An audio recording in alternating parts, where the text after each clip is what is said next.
नमस्कार, जय हिंद, वंदे मातरम। दोस्तों, बहुत दुख हो रहा है, बहुत ज़्यादा पीड़ा हो रही है देखते हुए बच्चों की हालत। क्योंकि देखो, अभी आपको बताता हूँ, बहुत से तो हमारी जान पहचान के हमारे बैच के स्टूडेंट्स भी हैं। तो पीड़ा इसलिए हो रही है कि जिस बच्चे से पूछ रहे हैं, अब एक बच्चा है, एक बच्चे की कहानी आपको बताता हूँ। बच्चे के नंबर है क्वालिफिकेशन से 15 ज़्यादा, यानी अनरिजर्व्ड कैटेगरी का बच्चा है और नंबर है 80 और 65 पर गई है उसकी कट ऑफ। तो अब वो मतलब जैसे ही उसको कॉल आया उसका, वो रो गया कॉल पर और उसने कहा, सर मतलब ये सपना टूट गया सर, मतलब मैंने काफी मेहनत भी करी थी, अगर मुझे 10-20 दिन और मिल जाते तो मैं इस बार वर्दी लग जाता। और हमको पता है कि बच्चा पढ़ने में बहुत होशियार था, फिजिकल में थोड़ा सा वो नहीं तैयारी कर पाया। लेकिन दोस्तों, एक बात ध्यान रखना कि मनुष्य अपनी परिस्थितियों का निर्माता, नियंत्रणकर्ता और स्वामी स्वयं ही होता है।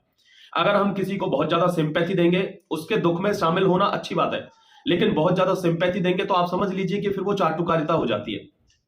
जो बच्चे पास हो रहे हैं वो भी इसी पीरियड के दौरान के हैं, वे भी नौकरी पर लगेंगे। तो जिस बच्चे का सपना जैसे अगली साल किसी को दिल्ली पुलिस में लगना है, भर्ती आती है, तो वो अपनी तैयारी हमेशा मजबूत रखेगा, आज के दिन से मजबूत रखेगा। तो आप बहाना लेकर अगर खुद को मोटिवेट कर सकते हैं तो ले लीजिए, कोई दिक्कत नहीं है प्यारे दोस्त। लेकिन ध्यान रखिए कि इस फिजिकल में भी बच्चे पास हो रहे हैं। आपको पता है ये ऐसी प्रोसेस है, 2-3 दिन के अंदर नहीं पूरी हो पाती, 10 दिन के अंदर नहीं हो पाती। क्रैम्प आते हैं, फेलियर होता है, मसल ब्रेकेज होती है, नहीं रेस इतनी जल्दी तैयार हो सकती। तो इसलिए इसकी तैयारी पहले से रखनी थी।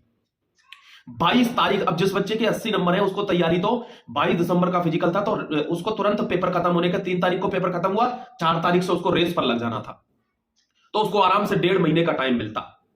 तो दोस्तों देखो, आज आपको बता देता हूं, ग्राउंड नंबर 5 पर थोड़ी सख्ती ज्यादा है। वहां डॉक्यूमेंट की चेकिंग थोड़े ज्यादा अच्छे तरीके से हो रही है। कोई भी थोड़ा बहुत भी इश्यू मिल रहा है तो उसको डायरेक्ट डिस्क्वालीफाई कर दे रहे हैं।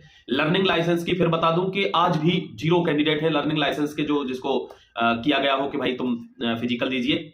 लर्निंग नहीं चल रहा है। लेकिन सबसे पहली बात जो मैंने कल बताई थी, आज भी बता देता हूं कि अगर आपको फिजिकल देना है तो फिजिकल के लिए आपको कुछ ग्राउंड्स पर, देखो हर ग्राउंड की अपनी अलग कहानी है।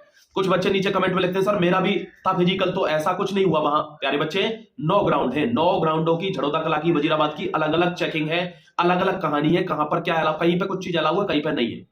जैसे ग्राउंड नंबर 5 पर डिजी लॉकर बिल्कुल अलाउड नहीं है, डिस्क्वालीफाई है। लेकिन वहीं दूसरे ग्राउंड पर, ग्राउंड नंबर 1, 2, 3, 4 इनमें डिजी लॉकर का अगर हार्ड कॉपी ले जाते हैं, आप रिक्वेस्ट करते हैं, वहां अलाउ है। ठीक है, तो ये आपको ध्यान रखना है। वॉच अलाउड है, आपको डिजिटल वॉच भी ले जा सकते हैं, कोई दिक्कत नहीं है। वो जो बच्चा 80 नंबर वाला फेल हुआ है, उसने यही सबसे बड़ा कंसर्न कहा कि सर मेरे पास घड़ी नहीं थी, मैं आराम से दौड़ रहा था, क्यों मेरी टाइमिंग 5:50, 5:55 आ रही थी, लेकिन 6 मिनट 4 सेकंड वहां पर आई, तो 4 सेकंड से वो बच्चा फेल हो गया। प्लीज दोस्तों, ये गलती आपसे ना हो, तो हर बच्चा घड़ी लेकर जाए, आपसे रिक्वेस्ट है। ठीक है, दूसरी बात, डॉक्यूमेंट आपके, डॉक्यूमेंट वेरिफिकेशन के टाइम पर जब आपकी रेस हो जाएगी, लॉन्ग जंप हो जाएगी, हाई जंप हो जाएगी, उसके बाद चेक होंगे। लॉन्ग जंप, हाई जंप का फिर बता रहा हूं, लॉन्ग जंप में लोग फट्टे से पीछे से ही करिए, आप मत रहिए उसके ऊपर से तोड़ने में। फट्टे पर पैर रखने के चक्कर में आप लाइन को क्रॉस कर रहे हैं और बार बार फाउल हो रहा है। 11 बच्चे टोटल पास हुए, 6 फिर लॉन्ग जंप में निकले, 5 पास हुए हैं 60 में से। ये मत करिए। बाकी सारे बैचेस की जितनी भी इंफॉर्मेशन होगी वो तो शाम को मैं आपको दे ही दूंगा एक ही बार में, लेकिन फिर भी आपको बता रहा हूं कि फट्टे से पहले ही जंप ले लीजिए, क्योंकि फट्टे पर आपको प्रॉपर रखना नहीं आ रहा है, प्रैक्टिस नहीं है, उसके चक्कर में लाइन के पार हो जाता है और फाउल हो जाता है और आप बाहर हो रहे हैं। रेस निकालने के बाद लॉन्ग जंप में फेल होना बहुत बड़ा सिन है, अपराध है। ठीक है, प्लीज आपसे रिक्वेस्ट है, कोई भी आपका इश्यू है, कुछ भी है, तो आप कमेंट सेक्शन में जरूर लिख देना। डिजी लॉकर वाला जो भी लाइसेंस है उसकी हार्ड कॉपी निकलवा लीजिए, उसको लेकर जाना है। ठीक है, जय हिंद, वंदे मातरम, God bless you my dear friends.